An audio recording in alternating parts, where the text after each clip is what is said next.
अभी की कुछ मॉडर्न गाड़ियों में ये फीचर नहीं मिलता है। तो ये आ जाती है जी हमारी कॉर्नरिंग लाइट और 360 कैमरा जो है वो भी इंस्टॉल किया गया। ये आपको कंफ्यूजन आ रही होगी कि भाई ये क्या चीज़ है। तो अब आती है हमारी गाड़ी की सबसे इंटरेस्टिंग चीज़ और वो है इसकी सीट्स। भाई ये क्या चीज़ इसके ऊपर लगी हुई है, ये जो बना रहता है ना, ये स्पेसिफिक रहता है ट्रेलर्स को। तो इसमें इलेक्ट्रॉनिक 4x4 आता है। तो आपको लगेगा कि भाई ये क्या चीज़ है। आगे की सीट से ज़्यादा इंटरेस्टिंग तो पीछे की सीट्स हैं।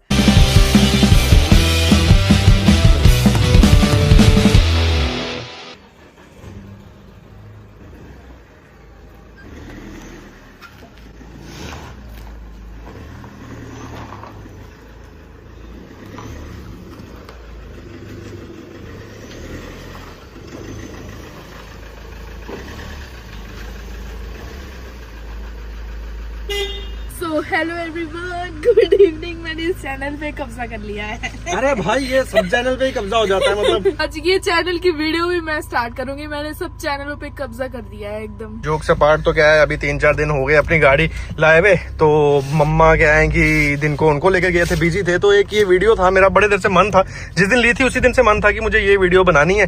तो फिर मैंने कहा चलो अभी ही बना लेते हैं। वैसे थोड़ा सा अंधेरा हो गया है, बट अंधेरा अच्छा है क्योंकि कुछ चीजें हमें अंधेरे में ही बतानी थी। ये जो गाड़ी है जो हमने रिसेंटली बाय करी है, इसमें कुछ चीजें वैसी हैं जो तो आपको शायद और किसी भी स्कॉर्पियो में, मतलब मैं ऐसा तो नहीं कहूँगा कि इंडिया में किसी स्कॉर्पियो में नहीं होंगी, बट हाँ कुछ इसमें कस्टमाइजेशन है वो काफ़ी डिफरेंट हैं जो कि आपके लिए इंटरेस्टिंग होने वाली हैं। प्लस जो आज हम नॉर्मली स्कॉर्पियो के फीचर्स जो अभी मैं 3-4 दिन से ड्राइव कर रहा हूँ, जो मुझे अच्छे लगे वो मैं आपको बताऊंगा। क्या कुछ इस गाड़ी की पर्टिकुलरली कंडीशन है जो मैंने बाय करी है, आज मैं आपको ये सारी चीज़ें हम इस वीडियो में बताने वाले हैं। अंधेरा ज़्यादा हो रहा है तो जल्दी जल्दी से जो है लाइट डिम भी हो जाएगी, तो इससे पहले हमें अपनी वीडियो को करना है वाइंड अप। तो सबसे पहले अगर हम बात कर लेते हैं तो ये जो हमारे पास मॉडल है, this is Scorpio S10 4 wheel drive 2017 model. ये जो शेप है ये स्कॉर्पियो की लगभग आई है 2014 मिड के बाद से लेके 2017 तक, एंड 17 के बाद मतलब 18 में जो है स्कॉर्पियो की S11 रेंज जो है वो लाई गई थी। उससे पहले S10 जो है यही टॉप मॉडल था एंड इसमें 4x4 का ऑप्शन भी रहता था। सबसे पहले अगर हम गाड़ी की फ्रंट लुक की बात करें, बहुत ही खूबसूरत आपको इसमें जो है हेडलाइट का यूनिट मिलता है, जिसमें आपको सिंपली हाई बीम के लिए हेलोजन बल्ब मिलता है, लो बीम के लिए प्रोजेक्टर मिलता है, और सबसे जो मुझे अच्छी लगी तो ये आ जाती है जी हमारी कॉर्नरिंग लाइट। और मतलब बहुत सी मॉडर्न गाड़ियों में भी, आज मेरे पास एक गाड़ी और भी है जो कि इससे काफ़ी ज़्यादा महंगी भी है, उसमें ये फीचर नहीं आता, तो इसलिए मुझे ये कॉर्नरिंग का फीचर जो है पर्टिकुलरली बहुत ज़्यादा अच्छा लगा है। प्लस इसमें ये जो है ये एक DRL भी आती है, बट ये सिर्फ इग्निशन ऑन करने पर नहीं चलती है, आपको इसको ऑन करना पड़ता है तभी ये चलती है। यहाँ पे इंडिकेटर है, नीचे वाली साइड इसमें जो है यहाँ पे फॉग लैंप मिल जाती है आपको। और ये देखिए लाइट जो है वो डिम हो रही है, जिसकी वजह से गाड़ी की जो है ऑटोमेटिकली ये जो है लो बीम है वो ऑन हो जाती है। तो मतलब इसमें ऑटोमेटिक लाइट्स आती हैं, मतलब कि जैसे ही अंधेरा हो रहा है वैसे ही। मुझे नहीं पता था कि इसमें ये फीचर आता है, बट कल परसों जब मैं रात को चला कर आ रहा तो मैंने देखा बिना ऑन किए। मैं आपको अभी अंदर दिखा भी देता हूँ। ये देखो, अगर आप यहाँ पे ये चीज़ देखोगे, ये अभी बिल्कुल पीछे है, ठीक है, यहाँ पे ये ऑन होती है और इस पे ये बंद हो गई है, ठीक है। तो ये चीज़ है इसकी। बाकी मैंने आपको इसका हेड यूनिट का सारा दिखा दिया। तो ये ग्रिल की डिज़ाइन की बात कर दें तो ये जो है महिंद्रा के पुराने लोगों के साथ ही आती है, क्योंकि महिंद्रा ने अपना लोगो 2023 में अपडेट करा है और तब तक यही आता था। तो अब मैं आपको यहाँ पे ये चीज़ें बताता हूँ। जैसे ना S10 का जो ग्रिल का डिज़ाइन है वो अलग है, S11 का जो ग्रिल का है वो अलग है, और अभी की जो क्लासिक आती है उसका ग्रिल का डिज़ाइन भी अलग है, तो ये भी डिफ्रेंशिएट होता है। एंड वन मोर थिंग, इसमें जो है आपको फंक्शनल हुड स्कूप मिलता है। मैं वो भी आपको दिखा देता हूँ कि फंक्शनल कैसे है वो, ठीक है। बाद में क्या है कि जो चीज़ स्किप हो जाए वो स्किप हो जाती है।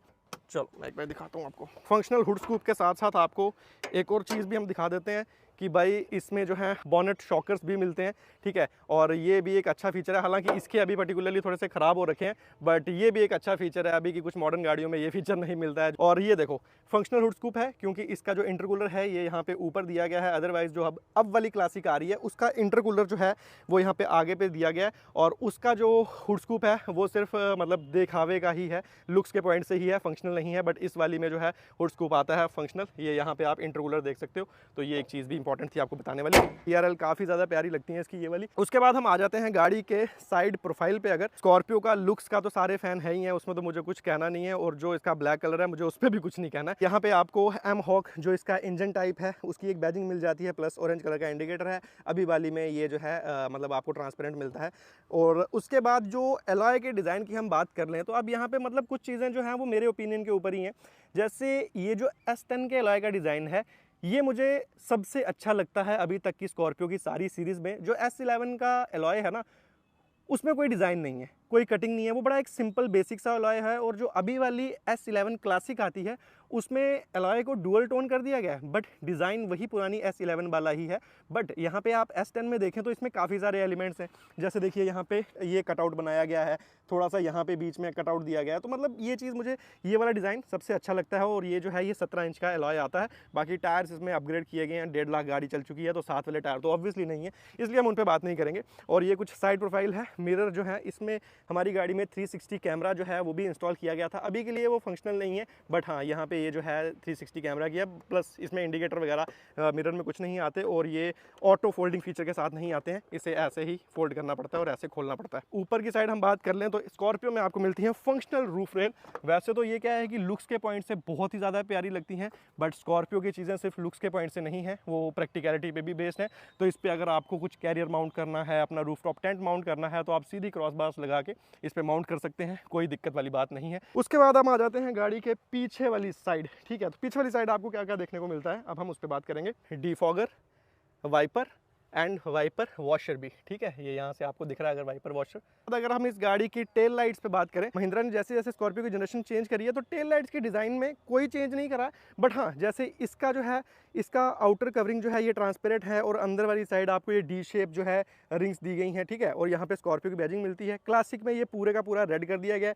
और पर्टिकुलरली मैं बताऊँ तो ये वाला डिज़ाइन अब ऐसा नहीं है कि यार मैंने ये गाड़ी ली है तो ही मैं बोल रहा हूँ कि इसकी ये चीज़ अच्छी लगती है, ये चीज़ मुझे इसका अलॉय अच्छा लग रहा है। नहीं, आप अपना ओपिनियन भी दे सकते हैं कि जो अभी वाली क्लासिक की हेडलाइट टेल लाइट्स आती हैं उससे आपको ये वाली टेल लाइट बेटर लग रही है कि नहीं लग रही। ठीक है, और उसके बाद जो क्लासिक में अभी सबसे मुझे बेकार जो ऐसे मतलब उसकी लुक्स को ख़राब करने वाली चीज़ लगती है वो लगती है उसकी रेड कलर के पिलर्स। हालांकि वो लाइटिंग वाले नहीं हैं, उनमें लाइट्स नहीं आती हैं, बट वो रेड कलर के रहते हैं, तो वो भी मुझे अच्छे नहीं लगते। आप इस वाले पिलर को देखो ना, मतलब ये वाला जो है डिज़ाइन ये सिर्फ टॉप मॉडल में ही आता था। अगर आप इसका कोई बेस मॉडल या दूसरा टॉप नहीं लेते थे तो वो सिर्फ एक प्लेन सी वो आती थी, इस तरह का ही ऐसे बाहर निकला हुआ थोड़ा सा मैट फिनिश के साथ, इस तरह का कट्स वाला नहीं आता था। बट ये वाला बहुत प्यारा लगता है। यहाँ पे महिंद्रा की बैजिंग आ गई, स्कॉर्पियो S10 आ गई, ये इंटेली हाइब्रिड की बैजिंग आती है। ये मतलब फ्यूल इकोनॉमी जो है बढ़ाने के लिए कोई फीचर महिंद्रा ने दिया था। इसमें ऑटो स्टार्ट स्टॉप भी आता है और कुछ दो चीज़ें और हैं, वो मेरे को टेक्निकली उन पर उतना मेरे को नहीं नॉलेज, तो मैं आपको कुछ गलत गाइड नहीं करूँगा। एंड सबसे मेन जो हमारी गाड़ी को स्पेशल बनाती है चीज़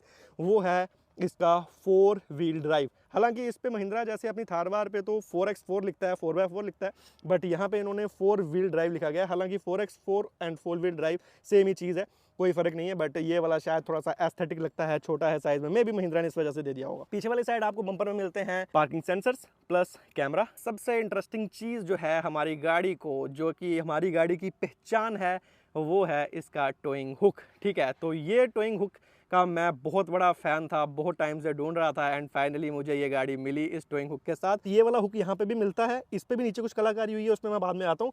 बट इस हुक के साथ साथ 4x4 को ये वाला जो है, ये जो इस तरह का इसको पिंटल हुक कहते हैं, ये जो बना रहता है ना, ये स्पेसिफिक रहता है ट्रेलर्स को। अदरवाइज नॉर्मल कंडीशंस में यहाँ से आपका वो बाहर निकलने का भी रिस्क रहेगा अगर आपने टो स्टेप डाला है। बट कोई भी आपको ट्रेलर खींचना है तो उसमें इस तरह का पर्टिकुलर हुक जो है हेल्प करता है। बट हम इससे कोई भी काम कर सकते हैं, ऐसी कोई दिक्कत वाली बात नहीं है। प्लस अभी आपको यहाँ पे दिख रही होंगी ये चीज़ें, तो ये आपको कन्फ्यूजन आ रही होगी कि भाई ये क्या चीज़ है। तो बेसिकली ये एक साइकिल स्टैंड के लिए माउंटिंग बनाई गई है, जिन भैया से मैंने गाड़ी ली थी। हालांकि अभी वो स्टैंड हमारे पास नहीं है, बट इन फ्यूचर मैं वो स्टैंड उनसे लेकर आऊँगा और आपको अपनी गाड़ी पे साइकिल रख के भी दिखाऊंगा। फिलहाल हमारी एक टेल लाइट जो है वो टूटी हुई है और नीचे की जो इसकी रिंग है ये जल भी नहीं रही है और नीचे में इसमें पानी भी भरा हुआ है। तो चलिए, फिलहाल तो ये हो गया हमारी गाड़ी का सारा एक्सटीरियर। अब चलेंगे गाड़ी के इंटीरियर की तरफ। गाड़ी की सबसे इंटरेस्टिंग चीज़ें हैं वो है इसके इंटीरियर्स में। तो मैं आपको जो कंपनी के साथ वाली चीज़ें हैं वही बताता हूँ। तो सिंपल सा इसका जो है ये बोर्ड आता है, कोई इसमें खास नहीं है। 4 पावर विंडोज़ हैं, उसमें से एक जो है वो हमें ऑटो मिलती है, बाकी ऑटो नहीं है। और ये हमारा चाइल्ड लॉक आ गया। जैसे इसका ये यहाँ पे जो होल्डर की ये साइज़ दिया हुआ है ना, ये साइज़ छोटा है। ठीक है, इसमें कुछ भी नहीं आएगा।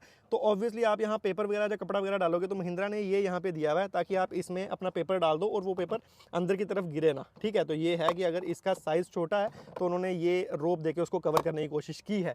तो अब आती है हमारी गाड़ी की सबसे इंटरेस्टिंग चीज़ और वो है इसकी सीट्स। तो ये जो सीट्स हैं ये महिंद्रा स्कॉर्पियो की नहीं है, क्योंकि महिंद्रा की जो स्कॉर्पियो आती है उसमें आपको इलेक्ट्रॉनिक सीट नहीं मिलने वाली है विद मेमोरी सेटअप के साथ।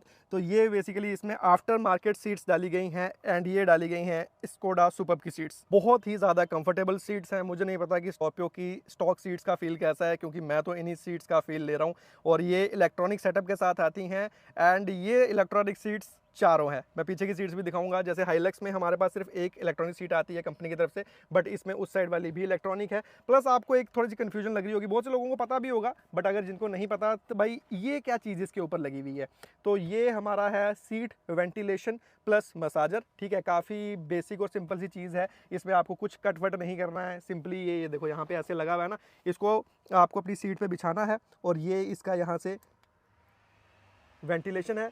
ठीक है, यहाँ से हवा आनी शुरू हो गई है। ठीक है, मैं माइक से आपको आवाज़ सुनाई दे रहा हूँ। Plus this one is massager.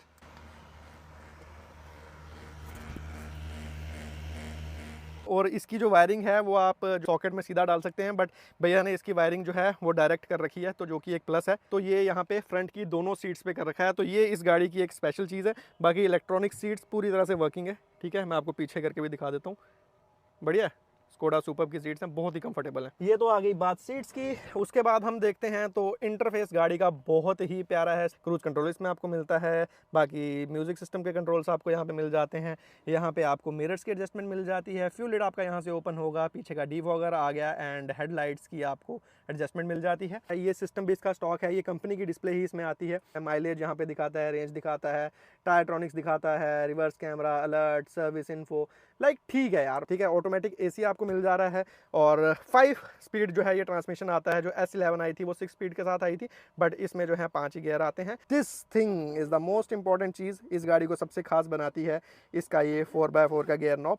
तो इसमें इलेक्ट्रॉनिक 4x4 आता है, कोई ऐसा लीवर वीवर नहीं है जैसा आपने थार में देखा हो, यहाँ पे लीवर आता है उसको खींचना है, ऐसा वैसा नहीं है। बाकी इसमें ट्रैक्शन ट्रुक्शन कुछ नहीं है। हाँ, ABS वगैरह इसमें है। उसके बाद आपको यहाँ पे ये भी दिख रहा है, अभी के लिए ये वर्क नहीं कर रहा है, but this is a volt meter. ये आपको बैटरी की दिखाता रहता है, हेल्थ की, भाई वो कितनी ड्रेन हो रही है, क्या कुछ है, बट अभी के लिए ये वर्क नहीं कर रहा है। बट उसके बाद हमारी गाड़ी में इंटरेस्टिंग क्या है, डैश कैम लगा हुआ है। सनशेड्स इसके बेसिक से ही हैं, मिरर बहुत छोटा है, ये मुझे पसंद नहीं आया। और ऊपर से उसकी जो लाइट्स हैं ये भी मुझे बहुत अच्छी लगी। ठीक है, ये देखो कितनी बेसिक सी लाइट है। और इसमें क्या है, जैसे आपने ये ऑन किया ना, इसको आप यहाँ भी कर सकते हो, यहाँ भी कर सकते हो। तो स्कॉर्पियो की ये रीडिंग लाइट्स काफ़ी ज़्यादा अच्छी लगी मुझे। उसके बाद आपको एक और चीज़ दिखेगी, तो आपको लगेगा कि भाई ये क्या चीज़ है, एयर प्यूरीफायर। ठीक है, ये एयर को प्यूरीफाई करता है। भैया ने लगाया हुआ था तो मुझे आइडिया नहीं था, बट इसमें मैं आपको अगर दिखाऊँ इसकी फंक्शनैलिटी, देखो अभी ये यहाँ से ऑन है, ये कुछ जल के दिखा रहा है, तो इसमें अंदर एक छोटा सा फिल्टर आता है। ठीक है, और इसमें एक परफ्यूम भी आती है, तो उस तरह से ये काम करता है। किसी दिन आपको जानना होगा कि ये कैसे काम करता है, तो वो मैं आपको डिटेल वीडियो में पूरा बता दूंगा, बट काफ़ी इंटरेस्टिंग है, छोटी सी चीज़ है। ये तो होगी फ्रंट की बात। अब चलते हैं गाड़ी के पीछे। देखो अंधेरा भी ज़्यादा ही होता जा रहा है। अब आप पीछे की सीट्स देखो, सही है। आगे की सीट से ज़्यादा इंटरेस्टिंग तो पीछे की सीट्स हैं। ये गाड़ी जो है 7 सीटर थी, बीच में एक लंबी सी सीट आती है, बट हमने इसको बना दिया है 5 सीटर। यहाँ पे तो 2 ही बैठेंगे, एक बंदा पीछे बैठेगा। और ये सीट्स भी स्कोडा सुपर्ब की हैं एंड बहुत ही कंफर्टेबल हैं, इलेक्ट्रॉनिक भी हैं। प्लस ये जो इसमें आर्मरेस्ट बनाई गई है, हालांकि हर एक चीज़ पे R&D खुद ही की गई है, बट काफ़ी डिटेल में की गई है। जैसे अब आप देखोगे कि ये जो आर्मरेस्ट है ये कहाँ पे लगा दी इन्होंने, आपको लगेगा कोई ड्रिल किया है, नहीं भाई। इसको सीधा वो जो पीछे सीट्स की एडजस्टमेंट आती है ना, उसी में जाके यहाँ पे देखो बकलब किया हुआ है। तो ऐसे नहीं है कि जहाँ मन किया वहीं छेद मार दिया चीज़ लगाने के लिए, प्रॉपरली किया है। और बहुत ही कंफर्टेबल सीट है भाई इसकी, मतलब मैं तो अब आपको क्या ही बताऊँ यार। ये देखो बीच में इन्होंने एक थोड़ा सा इसमें स्पेस भी दिया है, प्लस यहाँ पे 2 कप होल्डर्स दिए हुए हैं। मेरा चश्मा पड़ा हुआ है, एक जूस की बॉटल पी थी। And seats are really really really very comfortable. तो अगर 4 लोग तो इसमें जा रहे हैं और मैं अपनी फैमिली के साथ ट्रैवल कर रहा हूँ, this is gonna be a very comfortable car. ये यहाँ पे एक स्पेस सा दिया हुआ है, यहाँ क्या डलेगा, सिगरेट की डब्बी डल सकती है, और तो कुछ नहीं डल सकता है इसमें। पेन भी डल सकते हैं खैर, और बॉटल भी डल सकती है नीचे। चलो जी, पीछे की हम बात कर लें। सो पीछे क्या है खास, पीछे कोई सामान पड़ा हुआ है। उस साइड की जो रियर सीट है वो तो निकाल दी गई है, बट इसको इमरजेंसी के लिए रखा गया है कि कभी कोई बंदा आ जाए तो हम इसको नीचे करके बिठा सकते हैं। बाकी सब ऊपर पड़ा है, म्यूजिक सिस्टम इसमें काफ़ी अच्छा डला हुआ है, और ये जैक वैक मेरे काम ही आ जाएंगे। बाकी सारा सामान जो है हमने दिखाई दिया है। तो यही था हमारी स्कॉर्पियो का एक डिटेल्ड रिव्यू। तो ज़रूर बताइएगा कैसी लगी आपको हमारी ये स्कॉर्पियो। मतलब ये स्कॉर्पियो है, ये तो इसकी खासियत है ही है, बट पर्टिकुलरली इस कार में और क्या क्या चीज़ें हैं वो भी हमने आपको सारी बताई। एंड इन फ्यूचर भी हम इसमें बहुत सी चीज़ें करने लगे हैं। अभी के लिए मैं आपको बताऊं, मुझे टेल लाइट का डिज़ाइन अच्छा लगता है, ग्रिल का डिज़ाइन अच्छा लगता है, अलॉयज़ का डिज़ाइन अच्छा लगता है, बट इन फ्यूचर मैं कंटेंट के लिए बहुत सी चीज़ें इसमें चेंज कर दूंगा। तो आज की वीडियो में जो चीज़ मुझे अच्छी लग रही है, अगर इन फ्यूचर मैं उसके साथ छेड़छाड़ करता हूँ तो आपने उनमें कमेंट्स नहीं करने हैं। आज की वीडियो की बातें यहीं पे इसी वीडियो पे ही ख़त्म करेंगे। बाकी क्योंकि हमने ये गाड़ी ली है तो काफ़ी सारे आपके कमेंट्स भी आ रहे हैं कि इसको ऐसा बनाओ वैसा बनाओ, तो हम आपकी बात भी ज़रूर मानेंगे। आज की इस वीडियो के लिए फ़िलहाल इतना ही है। वीडियो अच्छी लगे तो चैनल को सब्सक्राइब जरूर कीजिए। डेली व्लॉग्स आ रहे हैं, अपना प्यार दिखाते रहिए, अच्छे कमेंट कीजिए जिससे हमारी मोटिवेशन बनी रहे। तो बहुत जल्द कुछ नया लेकर हम आएंगे इस गाड़ी पे। बाकी ऐसी कुछ इसकी आफ्टर मार्केट चाबी दिखती है, ये नहीं दिखाई मैंने आपको, एंड इंजन भी नहीं दिखाया। So this comes with the 2.2 litre mHawk diesel engine जो कि आता है 130 bhp के साथ। 4 सिलेंडर इंजन है and 300 newton metre of torque के साथ आता है। तो काफ़ी पंची इंजन है, टॉर्क तो इसका फील होता है जैसे ही क्लच उठाते हो। बाकी परफॉर्मेंस इसकी तो अब आपको अगली वीडियोज़ में ही दिखेगी, 4x2 में भी और 4x4 में भी। See you next one, till then bye bye and take care and keep supporting, bye bye.